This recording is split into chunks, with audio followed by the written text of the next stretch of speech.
Hi everyone and welcome to the Colour Cave, where we like to play with art stuff.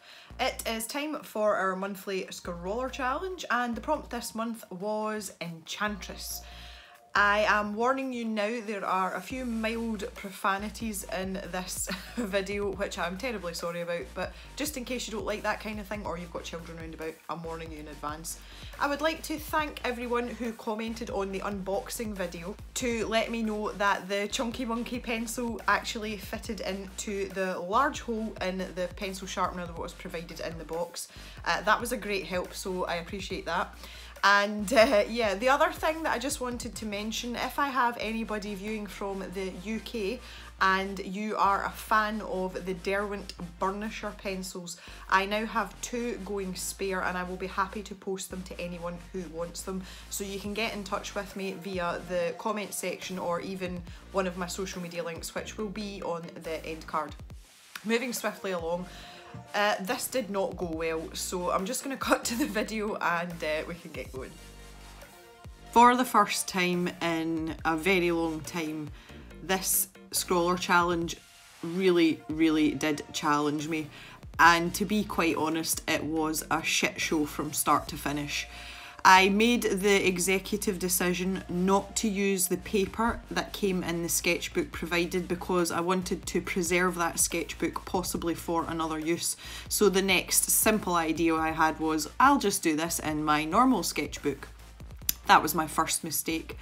All the while I have thrown just about every medium at this sketchbook. One thing that I have not tried is any of the supplies extensively, and that was going to become a problem. The first thing I did on this left hand page here was work on some thumbnails, and I also swatched out the pencils just to remind myself the colours and the shades that I had along the bottom there. Talking about the prompt, I had an idea in my head from the get-go which was really nice, and that was also a mistake because when I was doing some thumbnails across the top there, I did not explore any other avenues. Later on, once I actually got into the bulk of the drawing, I really wish I had explored other avenues.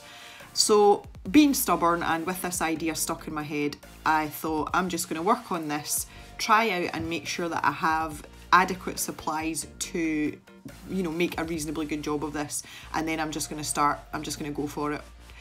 Don't spend little time on your planning and most of your time on your main drawing. They should be equal as far as I'm concerned, because it'll set you in good stead when you actually do come to do the finished picture. So this is where I found out that the pencils were not going to blend well. The Derwent blender did pretty much nothing, or as we say in Scotland, hee-haw. So that was kind of an issue, and down in the bottom there I also tried the white pencil over some of the other pencils and over the black ink from the Pilot pen. The white pencil was basically redundant, it did nothing. I had also toyed with the idea of doing this same drawing on black paper, but seeing as Scrawlrbox provided white paper with us in the box, I thought that would probably be cheating more than I was already cheating, the fact that I wasn't using the paper in the box. And as most of you will know, I am quite strict about using only the supplies in the box. Anyway, so I shifted over to the right hand side, and this is where my finished drawing was going to go, and I was quite optimistic at the start of this, and I took a little bit of time and was very careful with the ink going down to begin with, but I just needed to give myself some guidelines so that I could work on the rest of the picture. So I actually started off okay, and then I touched the eyeball and the pen smudged everywhere. So I then became aware that I was going to have to be really careful when I was using the ink and giving it an extended period of time to dry, just to make sure I didn't screw it up again by squishing my big fat fingers into it. So that was fine. Yeah, so the prompt, the idea that I had in my head, Enchantress sort of conjures up the image of a sort of female wizard or sorceress or whatever you want to call her. It definitely invokes a sort of human theme in most people's heads, and I'm really not that into drawing people, and I prefer to draw animals, But the thing that popped into my head straight away was when I was abroad, I met an ocelot for the first time, and it's the first time I've seen one very close up, and it had the most amazing blue eyes I have ever seen, and I found it absolutely mesmerising. So I wanted to try and recreate my feline friend and shroud her in an air of mystery to sort of keep in with that enchantress theme. So that is where this picture is going. And when I started to do the eyes, I was really finding the limitations of the coloured pencils on this paper in the sketchbook. It is an Elo sketchbook I'm using. There is nothing wrong with the pencils. I actually quite like the coloured pencils and they lay down reasonably well, but the paper in this sketchbook and those pencils just do not jive well together at all. They do not mesh well, and the laydown wasn't nearly as rich, and I couldn't get that richness because the tooth of the paper is quite smooth, so there was really nothing for the pencil to grip. And when you have more budget end pencils as opposed to artist grade pencils, that's really where the budgetness of the pencil shows up, particularly if you're using paper that isn't suited to that particular medium. So the blueness of the eyes never got to the intensity that I wanted, and that was kind of the whole point of the picture. So I was bummed out from this stage onwards. So I decided to come away from doing the eye and move on to other parts of the picture and basically just ignore it for a little while because I was in the huff.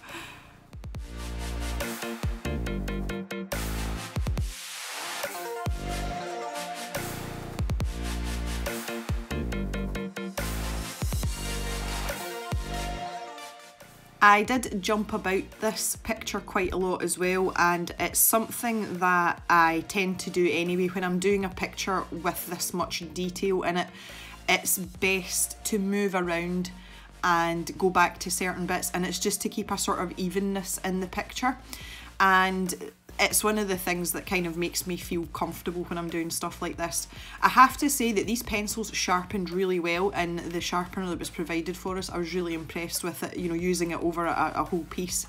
The colours that were provided in the 12 pack of the Staedtler pencils, kind of standard fare for the, you know, for that type of pack, like size of pack. And I was really glad I had that sort of orangey peachy colour, because I think without it I wouldn't have managed to get the variation that I wanted in the fur of the big cat.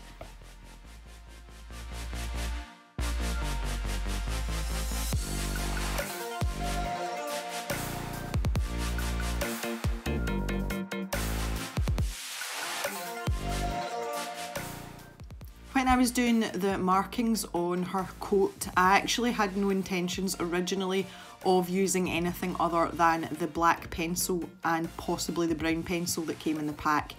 And it became clear, because of the aforementioned laydown problems, that I was probably going to have to use the black pen to make them pop out a little bit more. One of the things that really irritated me about these pencils was the fact that all the barrels are black and the colour of the pencil is only on the very top end of it. I spent way more hours on this picture than I really should have for any Scrawler challenge, and quite often I was working in the evening, and you'll see with some of the video shots that you can see that they're taken in low light, and trying to tell the difference between the black pencil and the brown pencil was really difficult, and it was two of the colours that I used quite a lot in this. So I got really irritated with it eventually, and I ended up having like a separate place for them. You know, like I just made a rule that the black pencil stayed on the left side of the desk and the right pencil, the brown pencil stayed on the right side of the desk, so that I could work quickly, because when you're doing the fur, I was switching between the pencils a lot, and I was switching between like 4 or 5 colours, so that was slowing me down. So once I got that little sort of system in place, it made it a bit easier. But it's not good to have that tiny dot of colour, especially when the brown and black are both very dark. So that was just an irritation that kind of added to my already irritatedness about having to do this. Oh, goodness me, I was just grumpy the entire time. I was grumpy for like 3 evenings doing this. So you can see here I've gone back with the black pen and I'm going over the areas that I'd just done in pencil because they just weren't cutting it. They weren't standing out enough, and I was really, really unhappy with it. So unhappy.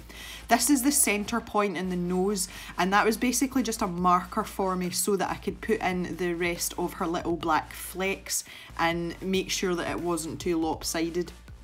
Most animals that have patterns on their coats, it's very individual to them. It's kind of like a human fingerprint, but they generally have a very loose symmetry about them. So I just wanted to make sure I wasn't too far off, and ended up giving her, you know, like really squint markings on her coat. So that was really all that little line was for. I have to say, the HB pencil, I think I would have probably been stuffed without it, if I'm perfectly honest. And I ended up using it in place of some coloured pencil when I started around the outside of the drawing as well. So I was actually quite glad it was there. It's not a pencil that I'll use regularly. I find the barrel is clumsy and it's far too thick. It's probably just because I'm used to a much slimmer pencil, but it just didn't suit me at all, and I did spend quite a bit of time working with it on this. So the next thing that I hit was the fact that my camera cut out and it didn't make the noise it's supposed to make. So I am missing a huge chunk of footage which I thought was being filmed, and it was not. So down around the right hand side of the cat's face, you can see I've used the purple and the pink pencil, and I'm kind of carrying that on here. And I don't even know what these are. They're just like big wispy curly lines, and again I should have spent more time thinking that through. I was so focused on drawing the cat that I just kind of ignored the rest of the picture, and it actually ruins the picture. So that was another schoolboy error, and really I should know better by now than, you know, doing something as stupid as that. However, I digress. This is such a cheery video, isn't it? I spent quite a lot of time going back to the different parts of the face. Just when you're drawing fur, it is a lot of very small, fine lines, and usually when you've been using maybe 2 or 3 coloured pencils, if you leave the area and go back to it, then you see where you need to add more pencil or maybe darken something down, that kind of thing. So the sort of jumping back and forth is quite beneficial in that idea as well. The other thing that I do a lot when I'm doing detailed pencil drawings like this is I quite often get up and walk away from them, maybe go and make myself a cup of tea, or, you know, go and play with my dogs or whatever, and come back and just look at it with fresh eyes. I am very guilty of not being able to see the wood for the trees, and I'm very blind to my own work, and it's something that I've always struggled with. I've struggled with it in writing as well. I still struggle with it in writing. I can't actually tell if something of my own production is good, bad or ugly, and I find it difficult to understand sometimes what's not right with a picture, and yet I find it easy to pick up straight away in other people's work. So that's something that I've been trying to sort of counteract, and one of the ways that I found to do that, as I say, to get up and walk away, and that was really helpful for this drawing in particular because I spent so much time on it. It was quite important to me to make sure that I did take time out for it, because quite frankly I was just pissed off with it from start to finish.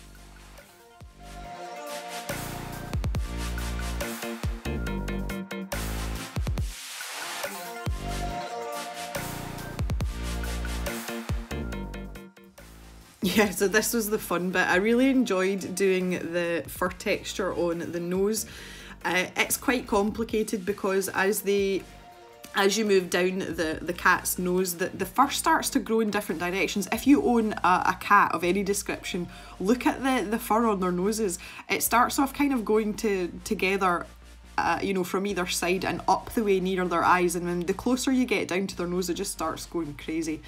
And I wanted to try and replicate that as much as possible, so I spent an inordinate amount of time doing these tiny little black and brown flecks on the nose just to try and sort of simulate that, you know, the different directions that the hair moves in, and it was surprisingly therapeutic. I quite enjoyed it. So yeah, that was fun. It's probably about the only thing that was fun in this. I decided here as well that I was going to use the black pen to outline these purple and pink wispy bits. My lining skills are poor, and I am the first person to admit it, and it's something that I'm working on. I have an old hand injury that sometimes makes my hand shake, and when you're using pencil, I don't even notice it. I notice it, but it doesn't affect me too much because I have the option to erase things. When it comes to lining a drawing, it makes things difficult for me sometimes, and it's the one thing that I try and practice, and I can never guarantee whether my line work's going to come out well or not. And it's just like dodgy ground here. But again, it's back to this. I didn't really think about what these pink and purple wispy ribbony things were, and that probably didn't help me at all. So it's my own fault, I'm afraid, and I would just have to just suck that one up. But never mind.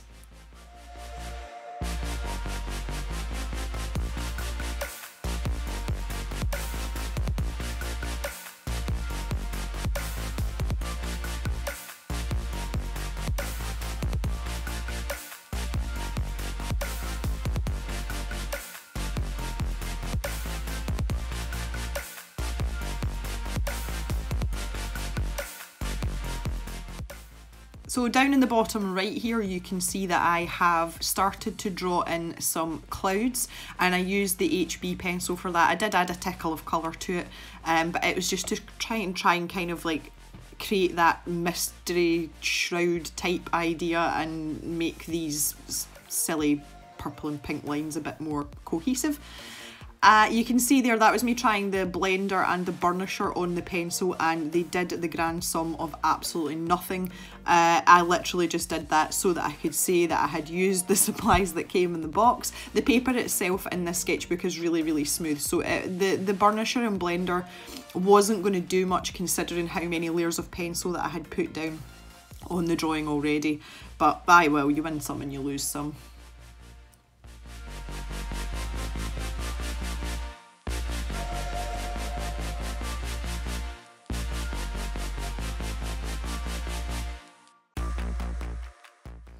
I had a tiny glimmer of hope here as the outside of the picture started to come together a little bit, that I might have saved it to a degree, and it kind of bolstered me to go again. I think at this point I was probably about 5 hours in, which is a ridiculous amount of time to spend on a Scrawler challenge. But knowing that it was going to be pencil I was working with, I knew it would take me a lot longer than, say, any other mediums that we've had in the boxes previously, but I wasn't quite prepared to spend quite as much time on it as I had, and I think I was just getting really cheesed off by this point. This is the second evening where I sat for a couple of hours. You can see by the cuff of my jumper, it's a different top that I've got on, and I was done with it. By this point, I was just so done with this picture, I just didn't want to do it anymore. I just kind of wanted to get it finished, and that is so dangerous. Here's the white pencil. I decided to try and use it to do a bit of shading on the nostrils, and you can just see it and no more. I even let it settle a little bit and tried to go back over it, and it just did absolutely nothing. So in terms of actually completing the Scrawler challenge properly with the supplies that are in the box, this item was redundant. And again, a bit like the pencils for me, it's a shame because I like that white pencil. Some of you will have seen me try it out in the unboxing video, which I'll link in the description if you want to check that out if you haven't already. But it was just a real shame. Why put a supply in the box when you can't use it with the other things that are in the box? And I have to say, it's something that Scrawlrbox are very guilty of, and one of the things that kind of gets my goat a little bit. I thought they might have learned by now that it's important that the items that they provide function well together, because there's been a couple of doozies over the last couple of months. But yeah, so that was another sort of moot point, which just didn't add to my joy at all here. But yeah, what can you do about that? There's nothing I can do. I can't control the supplies that come in the box, that's for sure. So the white pencil has been tucked away to the side. I will use it, just not anymore in this picture.